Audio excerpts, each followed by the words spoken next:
কিভাবে একজন ভালো মুসলমান হওয়া যায়? মাশাআল্লাহ, খুব সুন্দর এবং চমৎকার একটা প্রশ্ন। আমরা সবাই মুসলমান, নামে মুসলমান, সবাই ভালো মুসলমান না। আল্লাহর খাতায় মুসলমান কতজন, এটা নিয়ে সন্দেহ আছে। ভালো মুসলমান না হলে সে আল্লাহর খাতায় মুসলমান হতে পারবে না। ভালো মুসলমান না হলে সে মুসলমান হয়ে জান্নাতি হতে পারবে না সরাসরি প্রথম চান্সে।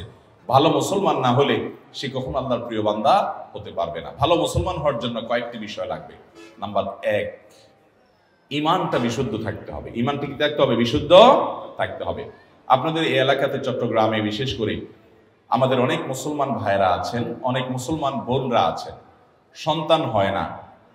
আল্লাহর কাছে দোয়া করে ঠিক আছে, কিন্তু আবার মাজারেও যায়। যে মাজারে কিছু মান্নত করে, কিছু টাকা পয়সা দেয়, মাজারে গিয়ে অনেকে সিজদা দেয়, অনেকে মাজারে যিনি শুয়ে আছেন তার কাছে বলে, বাবা আমাকে একটা ছেলে দিও, আমার একটা ছেলে সন্তান দরকার। আছে না? না, এগুলা সাথে সাথে ইমান নষ্ট হয়ে যাবে, সাথে সাথে ইমান নষ্ট হয়ে যাবে। ভালো মুসলমান তো পরের কথা, আপনার যদি ইমান নষ্ট হয়, আপনার যদি আকীদা খারাপ হয়, আপনার যদি বিশ্বাসটা নষ্ট হয়, তাহলে আপনার ওই যে একেবারে মূলটাই শেষ। আপনার নেকামলে করে কোনো লাভ হবে না। এই জন্য ভালো মুসলমান হওয়ার জন্য প্রথম চ্যালেঞ্জ হলো ইমানটাকে ঠিক রাখা, বিশ্বাসটা ঠিক রাখা। আল্লাহর একত্ববাদ স্বীকার করার মানে হলো আল্লাহর সাথে কারো শরীক সাব্যস্ত না করা। এখন আপনার দোয়া করতে হবে, কার কাছে দোয়া করবেন? আল্লাহর কাছে। আমাদের প্রিয় নবী সাল্লাল্লাহু আলাইহি ওয়াসাল্লাম তার প্রিয় সাহাবী আব্দুল্লাহ ইবনে আব্বাস রাদিয়াল্লাহু তাআলা আনহু 9 বছর বয়স যখন, তখন তাকে আদর করে, স্নেহ করে হাত দিয়ে বললেন, কাঁধে হাত রেখে বললেন, ইযা সাআলতা ফাসআলিল্লাহ ওয়া ইযা ইসতাআনতা ফাসতাঈন বিল্লাহ। তোমার যদি কিছু চাওয়া লাগে আল্লাহর কাছে চাইবা, সাহায্য চাওয়া লাগে আল্লাহর কাছে সাহায্য চাইবা। চাওয়া, সাহায্য চাওয়া এগুলো আল্লাহ ছাড়া অন্য কারোর কাছে অলৌকিক সাহায্য চাওয়া যাবে? তাহলে কোন মাজারের কাছে আমরা সন্তান চাইবো না, আল্লাহর কাছে চাইবো? আল্লাহর কাছে চাইবো। ঠিক একইভাবে আমার দোয়া, আমার ইবাদত বন্দেগী, এটা মাজারে করার জিনিস না, এগুলো আরশের মালিকের কাছে পেশ করতে হবে। মাজারে যিনি শুয়ে আছেন নিজেও আল্লাহর বান্দা, নিজেও আল্লাহর গোলাম, উনি নিজেও আল্লাহর কাছে মুখাপেক্ষী। আপনি গোলামের কাছে কেন চাইবেন? মালিকের কাছে চাইবেন। আল্লাহ বলেছেন, উদউনি আস্তাজিব লাকুম, তোমরা আমার কাছে দোয়া করো, আমি তোমাদের দোয়া কবুল করব। অতএব দোয়া করতে হবে কার কাছে? আল্লাহর কাছে। ভালো মুসলমান হওয়ার জন্য ইমান ঠিক রাখতে হবে। ইমানের মধ্যে কোনো শিরিক থাকতে পারবে? অন্ধের মতো আনুগত্য কোন দলের করবেন, কোন ব্যক্তির করবেন? অন্ধের মতো আনুগত্য, সব কথা শুনবো, এটা কার হবে? শুধুমাত্র আল্লাহ। আর সবার এই বেলা এটা চলবে না। এমনকি আমিও যদি কথা বলি, কোনো আলেমও যদি কথা বলে, তার যদি ভালো কোনো কথা হয় সেটা নিবেন। কোনো কথা যদি খারাপ মনে হয়, কোরআন হাদিসের বিরুদ্ধে যায়, তিনি বললেও আপনি সেটা মানবেন। এর নাম হলো মুসলমান। ইমান ঠিক রাখতে হবে যে আমি কার গোলামি করব, কার কথা শুনবো, কার আনুগত্য করব, কার কাছে দোয়া করব, শুধু আল্লাহ। তিনি ছাড়া আর কেউ হতে, তার সাথে আর কাউকে শরীক সাব্যস্ত করা যাবে। ইমানটাকে ঠিক করতে হবে ভালো মুসলমান হওয়ার জন্য। 1 নাম্বার 2, ভালো মুসলমান হওয়ার জন্য 5 ওয়াক্ত নামাজ সুন্দর করে, ভালো করে বুঝেন। 5 ওয়াক্ত নামাজ শুধু পড়লে হবে না, কিভাবে পড়তে হবে? সুন্দর করে। নামাজ সুন্দর কিভাবে করবেন? 2 ভাবে করবেন। নাম্বার 1, সময় হওয়ার পর দেরি না করে যত তাড়াতাড়ি সম্ভব নামাজ পড়বেন। অনেকে নামাজ পড়ে শেষ উঠতে যায়, বিশেষ করে আমাদের মা বোনদের মধ্যে এই রোগ আছে। জোহরের নামাজটা বেশিরভাগ মহিলারা আমাদের দেশে পড়ে হলো দুপুর 3টার পরে, 3:30টার পরে। কেন? কারণ ঘর বাড়ির কাজ কাম সামালেন, রান্না বাড়ি করে সব গোছান, ছেলে মেয়েদেরকে খানা দেন, স্বামীরে খানা দেন, নিজে গা গোসল ধন, সব ঝামেলা সারতে সারতে 3টা 3:30টা বেজে যায়। এরপরে যে উনি আসরের সময় গিয়ে জোহর পড়ে, ঠিক না বেঠিক? অথচ নবী করিম সাল্লাল্লাহু আলাইহি ওয়াসাল্লাম বলেছেন, সবচেয়ে উত্তম আমল হলো as-salatu li awwali waqtiha, আউয়াল ওয়াক্তে নামাজ পড়া, এটা হলো সবচেয়ে উত্তম আমল। এজন্য ভালো মুসলমান হওয়ার জন্য নামাজ শুধু পড়লেই হবে না, 5 ওয়াক্ত নামাজ তো পড়তেই হবে। সেটা পড়তে হবে সুন্দর করে, অর্থাৎ প্রথম সময়ে দেরি না করে, আর দ্বিতীয়ত হলো ধীরে ধীরে, আস্তে আস্তে। যত ধীরে ধীরে নামাজ পড়বেন তত নামাজের কোয়ালিটি বাড়বে, আর যত তাড়াহুড়া করে পড়বেন তত নামাজের কোয়ালিটি কমবে। নামাজি হিসেবে সবচেয়ে ভালো নামাজি কে? আপনার ডানে বামে, আপনার মসজিদে, আপনার কাতারে, আশেপাশে খেয়াল করবেন। আমাদের মা বোনরা নিজেদের মধ্যে খেয়াল করবেন, যেই মানুষটার নামাজে দেখবেন রুকুতে সবচেয়ে বেশি সময় লাস্টিং করে, রুকু থেকে দাঁড়ায় তিনি সবচেয়ে বেশি অপেক্ষা করেন, সিজদায় খুব ধীরে ধীরে যান, যে সিজদায় আবার অনেক সময় ধরে তাসবিহ পড়ে, সুবহান রাব্বিয়াল আলা, লম্বা সময় নিয়ে সিজদা পড়েন, এরপর সিজদা থেকে উঠে সোজা হয়ে আবার অনেক সময় অপেক্ষা করেন, আবার আস্তে করে সিজদা দেন। এভাবে নামাজের কাজগুলো যে যত আস্তে আস্তে করবে, তার নামাজের ওজন, নামাজের মূল্য, নামাজের ওয়েট তত বেশি হবে। এই জন্য ভালো মুসলমান হওয়ার জন্য ইমানটাকে বিশুদ্ধ করতে হবে, ইমান বিধ্বংসী বিষয় থেকে বাঁচতে হবে। অনেক মুসলমান ইমান আনার পরে এমন কথা বলে ইমান চলে যায়। আল্লাহর আইনের বিরুদ্ধে, আল্লাহর বিধানের বিরুদ্ধে যদি কেউ বলে, সেটা আমার পছন্দের দলও যদি বলে, মানা যাবে? ইমান চলে যাবে, সোজা কথা। তাগুতকে যদি আপনি বন্ধু বানান, ইমান চলে যাবে। অতএব ইমান ঠিক করতে হবে, এক। 2 নম্বর হলো নামাজ ঠিক করতে হবে। ভালো মুসলমান হলে কি করতে হবে?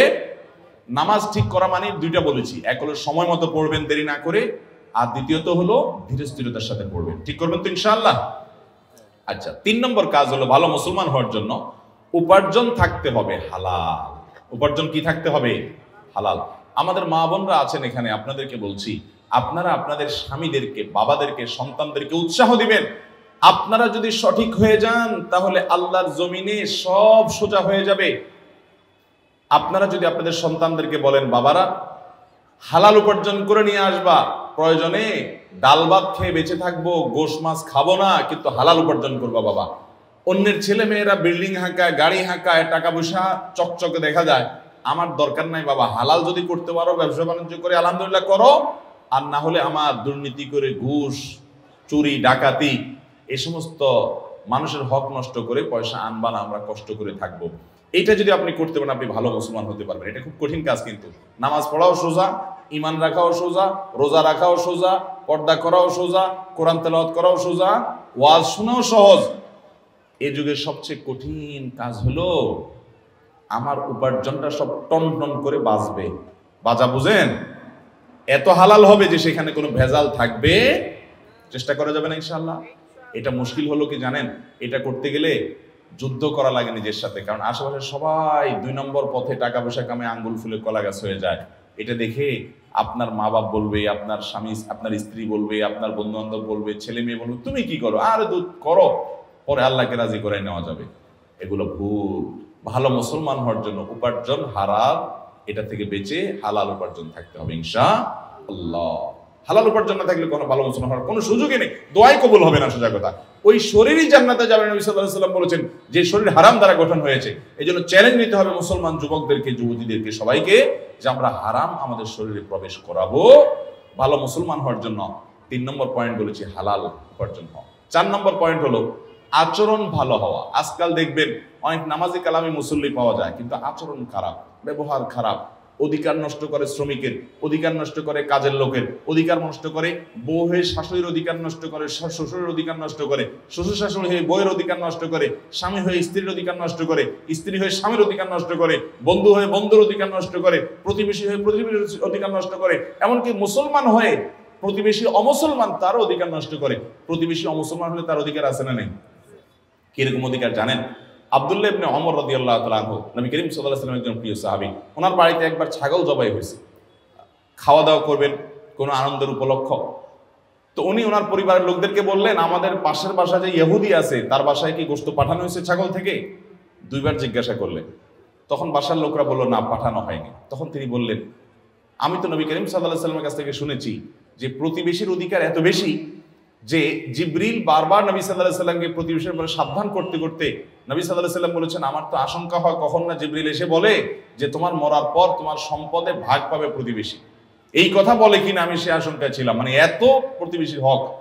এমনকি অমুসলমান হলেও ইহুদির চাইতে বড় শত্রু মুসলমানদের আর কেউ না। আল্লাহ কোরআনে বলেছেন, লাতাজিদান্না আশাদ্দান নাসি আদাওয়াতান লিল্লাযিনা আমানু আল ইয়াহুদ, ঈমানদারদের জন্য সবচেয়ে বেশি শত্রু পাবো তোমরা ইহুদিদেরকে। সেই ইহুদিও যদি আমার প্রতিবেশী হয়, আমার গ্রামের হয়, আমার পাশের বাড়ির হয়, বসবাস করে, তার প্রতি শুধু সদাচরণ করা না, তার বাসায় হাদিয়া পাঠানো, খাবার পাঠানো, এটা শিক্ষা আমাদেরকে ইসলাম দিয়েছে। ঠিক না বেঠিক? তাহলে ভালো মুসলমান হতে হলে মুসলমান তো বটেই, অমুসলমানের সাথে সুন্দর আচরণ, ভালো আচরণ করতে হবে। আর মুসলমান যারা আছেন, আত্মীয় স্বজন, বাবা মা, সবার প্রতি সদাচরণ করা, তার কাছে ব্যবহার খারাপ না করা, সবার হক আদায় করা, এটা ভালো মুসলমান হওয়ার জন্য জরুরি। তাহলে 4 নম্বর শর্ত বলেছি আখলাক বা আচরণটা ভালো হওয়া। এই 4টা কাজ যদি আপনি ঠিকঠাক মতো করতে পারেন ইনশাআল্লাহ, এর পাশাপাশি হারাম কাজ থেকে বেঁচে থাকবেন, মৌলিক ফরজ বিধানগুলো মেনে চলবেন, ইনশাআল্লাহ আপনি ভালো মুসলমান হয়ে যাবেন। ওইটাকে আমরা 5 নম্বর পয়েন্ট বললাম। আমরা আবারও বলি, 1 নম্বর ইমানটাকে শুদ্ধ করবেন, শিরিক মুক্ত ইমান আনবেন। নাম্বার 2, নামাজটাকে সুন্দর করবেন, ওয়াক্ত হওয়ার পরে দেরি করবেন না এবং ধীরে ধীরে পড়বেন। নাম্বার 3, হালাল উপার্জন করবেন, হারামের ধারে কাছে যাবেন না, চ্যালেঞ্জ নেবেন। নাম্বার 4, আচরণ ভালো করবেন, সবার অধিকার আদায় করবেন, কারোর অধিকার নষ্ট করবেন না। বান্দার হকটা অনেক গুরুত্বপূর্ণ। আল্লাহর হকে একটু ভেজাল হলেও আল্লাহ মাফ করবে, বান্দার হকে কিন্তু ছাড় নাই। অতএব বান্দার হক যেন ঠিকঠাক মতো আদায় করেন। স্ত্রী হয়েছেন, তাহলে স্বামী আমার অধিকার নষ্ট করুক, আমি তার অধিকার নষ্ট করবো না, তার প্রাপ্য অধিকার আমি তাকে দেব। স্ত্রী আমার অধিকার নষ্ট করছে, করুক, কিন্তু আমি তার অধিকারটা প্রাপ্য পুরোটা দেব। যতটা আমরা অধিকার সচেতন হব, তার চেয়ে বেশি কর্তব্য সচেতন হব, আমার দায়িত্ব বিষয়টা আমি বেশি দেখব। 5 নম্বর হলো আপনার অন্য আল্লাহর যে মৌলিক ফরজ বিধানগুলো আছে সেগুলো মানা, মোটা মোটা যে হারাম জিনিসগুলো আছে সেগুলো থেকে বাঁচার চেষ্টা করব। এভাবে যদি আমরা 5 কাজ করি, ইমান ঠিক করি, নামাজটা সুন্দর করি এবং হালাল উপার্জন করি, আচার আচরণ ভালো করি, সবার অধিকার ঠিকঠাক মতো দেই, মোটা দাগে ফরজগুলো রোজা রাখা, যাকাত দেওয়া ইত্যাদি, হজ করা, এগুলো যদি মেনে চলি এবং হারাম কাজ, জেনা, ব্যভিচার ইত্যাদি থেকে বেঁচে চলি, ইনশাআল্লাহ একজন আদর্শ ভালো মুসলমান হতে পারবেন। একজন আদর্শ ভালো মুসলমান মানে কিন্তু আমলের পাহাড় গড়া না, দুনিয়ার আমল কতগুলা করে নিলেন আপনি ভালো মুসলমান হয়ে গেলেন, জি না। ভালো মুসলমান হতে হলে এই পয়েন্টগুলো আপনাকে মাথায় রাখতে হবে। আল্লাহ তাআলা আমাদের তৌফিক দান করুন। আস-সুন্নাহ ফাউন্ডেশন, উম্মার স্বার্থে সুন্নাহর সাথে।